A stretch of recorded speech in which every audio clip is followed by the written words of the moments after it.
Bismillahirrahmanirrahim. If you want to watch and listen to the Ahadith Nabawi on a regular basis, then click subscribe and the bell icon, and let's do this together.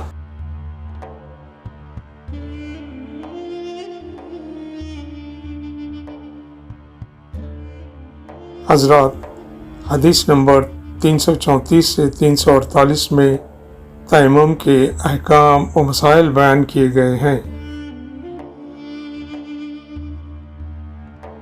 حدیث number 334۔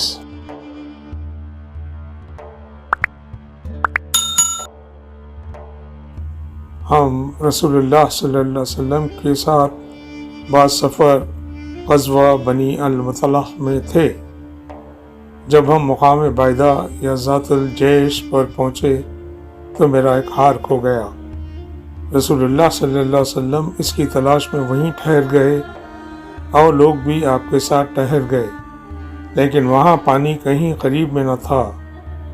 لوگ حضرت ابوبکر صدیق رضی اللہ عنہ کے پاس آئے اور کہا، حضرت عائشہ رضی اللہ عنہ نے کیا کام کیا کہ رسول اللہ صلی اللہ علیہ وسلم اور تمام لوگوں کو ٹھہرا دیا ہے، اور پانی بھی کہیں قریب میں نہیں ہے اور نہ لوگوں ہی کے ساتھ ہے۔ پھر ابوبکر صدیق رضی اللہ عنہ تشریف لائے۔ رسول اللہ صلی اللہ علیہ وسلم اپنا سر مبارک میری ران پر رکھے ہوئے سو رہے تھے۔ فرمانے لگے کہ تم نے رسول اللہ صلی اللہ علیہ وسلم اور تمام لوگوں کو روک لیا۔ حدیث نمبر 334 حصہ 2۔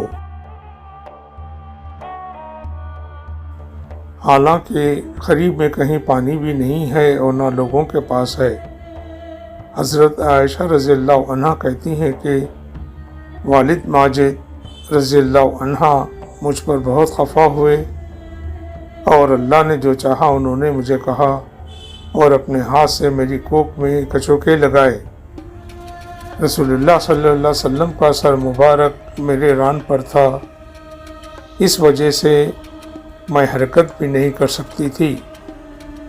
رسول اللہ صلی اللہ علیہ وسلم جب صبح کے وقت اٹھے تو پانی کا پتہ تک نہ تھا۔ پس اللہ نے تیمم کی آیت اتاری اور لوگوں نے تیمم کیا۔ اس پر اسید بن حضیر رضی اللہ عنہ نے کہا، اے آل ابی بکر، یہ تمہاری کوئی پہلی برکت نہیں ہے۔ عائشہ رضی اللہ عنہ نے فرمایا، پھر ہم نے اس اونٹ کو ہٹایا جس پر میں سوار تھی تو ہار اسی کے نیچے مل گیا۔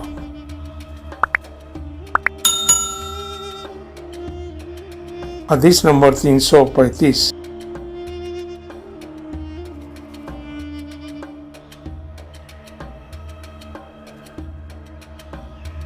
نبی صلی اللہ علیہ وسلم نے فرمایا، مجھے 5 چیزیں ایسی دی گئی ہیں جو مجھ سے پہلے کسی کو نہیں دی گئی تھی۔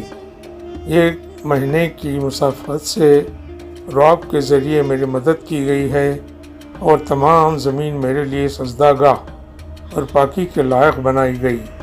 بس میری امت کا جو انسان نماز کے وقت کو جہاں بھی پالے، اسے وہاں ہی نماز ادا کر لینی چاہیے، اور میرے لیے غنیمت کا مال حلال کیا گیا ہے۔ مجھ سے پہلے یہ کسی کے لیے بھی حلال نہ تھا، اور مجھے شفاعت کی گئی، اور تمام انبیاء اپنی اپنی قوم کے لیے مبعوث ہوتے تھے، لیکن میں تمام انسانوں کے لیے عام طور پر نبی بنا کر بھیجا گیا ہوں۔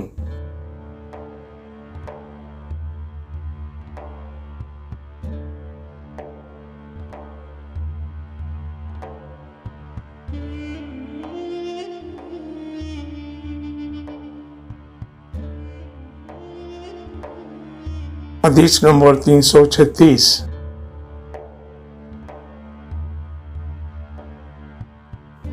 انہوں نے حضرت اسماء سے ہار مانگ کر پہن لیا تھا، وہ گم ہو گیا۔ رسول اللہ صلی اللہ علیہ وسلم نے ایک آدمی کو اس کی تلاش کے لیے بھیجا، جسے وہ مل گیا۔ پھر نماز کا وقت آ پہنچا اور لوگوں کے پاس جو ہار کی تلاش میں گئے تھے پانی نہیں تھا۔ لوگوں نے نماز پڑھ لی اور رسول اللہ صلی اللہ علیہ وسلم سے اس کے متعلق شکایت کی۔ پس خداوند تعالیٰ نے تیمم کی آیت اتاری، جسے سن کر اسید بن حضیر نے حضرت عائشہ رضی اللہ عنہا سے کہا، آپ کو اللہ بہترین بدلہ دے۔ واللہ جب بھی آپ کے ساتھ کوئی ایسی بات پیش آئی جس سے آپ کو تکلیف ہوئی تو اللہ تعالیٰ نے آپ کے لیے اور تمام مسلمانوں کے لیے اس میں خیر پیدا فرما دی۔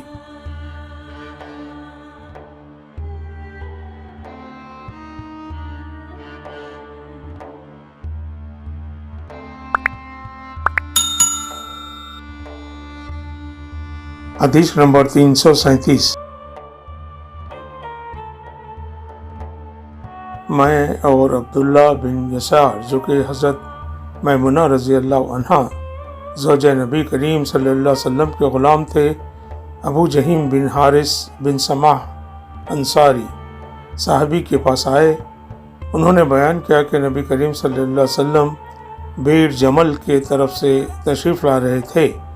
راستے میں ایک شخص نے آپ کو سلام کیا، یعنی خود اسی ابو جہیم نے، لیکن آپ صلی اللہ علیہ وسلم نے جواب نہیں دیا۔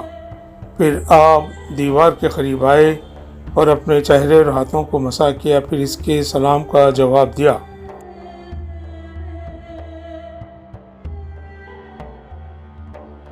حدیث نمبر 338۔ ایک شخص عمر بن خطاب رضی اللہ عنہ کے پاس آیا اور عرض کی کہ مجھے غسل کی حاجت ہو گئی اور پانی نہیں ملا تو میں اب کیا کروں؟ اس پر عمار بن یاسر رضی اللہ عنہ نے حضرت عمر بن خطاب رضی اللہ عنہ سے کہا، کیا آپ کو یاد نہیں جب میں اور آپ سفر میں تھے، ہم دونوں جنبی ہو گئے، آپ نے تو نماز نہیں پڑھی لیکن میں نے زمین پر لوٹ پوٹ لیا اور نماز پڑھ لی۔ پھر میں نے نبی کریم صلی اللہ علیہ وسلم سے اس کا ذکر کیا تو آپ نے فرمایا کہ تجھے بس اتنا ہی کافی تھا، اور آپ نے اپنے دونوں ہاتھ زمین پر مارے، پھر انہیں پھونکا اور دونوں سے چہرے اور پونچھوں کا مسح کیا۔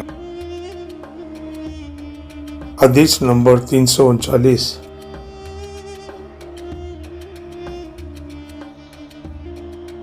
یہ واقعہ بیان کیا جو پہلے گزر چکا، اور شعبہ نے اپنے ہاتھوں کو زمین پر مارا، پھر انہیں اپنے منہ کے قریب کر لیا اور پھونکا، پھر ان سے اپنے چہرے اور پنجوں کا مسح کیا۔ اور نظر بن شمیل نے بیان کیا کہ مجھے شعبہ نے خبر دی حکم سے، میں نے زر بن عبداللہ سے سنا اور سعید بن عبد الرحمن بن ابیضا کے حوالے سے حدیث روایت کرتے تھے۔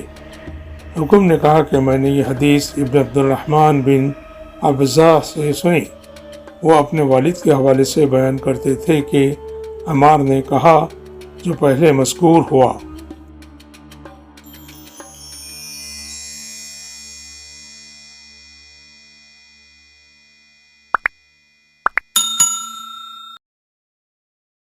حدیث نمبر 340۔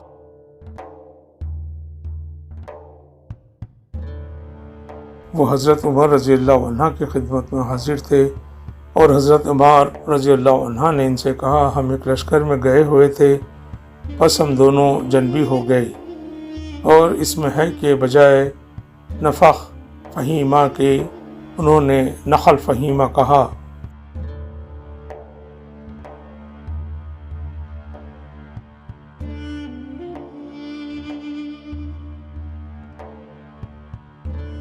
حدیث نمبر 341۔ میں تو زمین میں لوٹ پوٹ ہو گیا، پھر نبی صلی اللہ علیہ وسلم کی خدمت میں حاضر ہوا تو آپ صلی اللہ علیہ وسلم نے فرمایا کہ تیرے لیے صرف چہرے اور پنجوں پر مسح کرنا کافی تھا، زمین پر لیٹنے کی ضرورت نہ تھی۔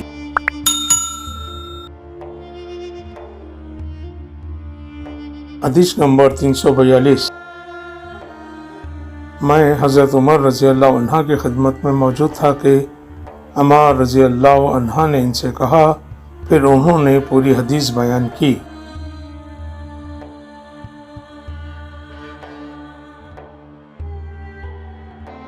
حدیث نمبر 343۔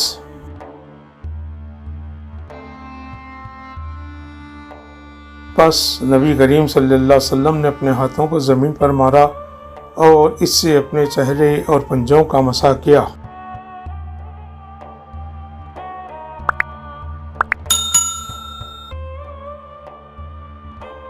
صدق اللہ العظیم.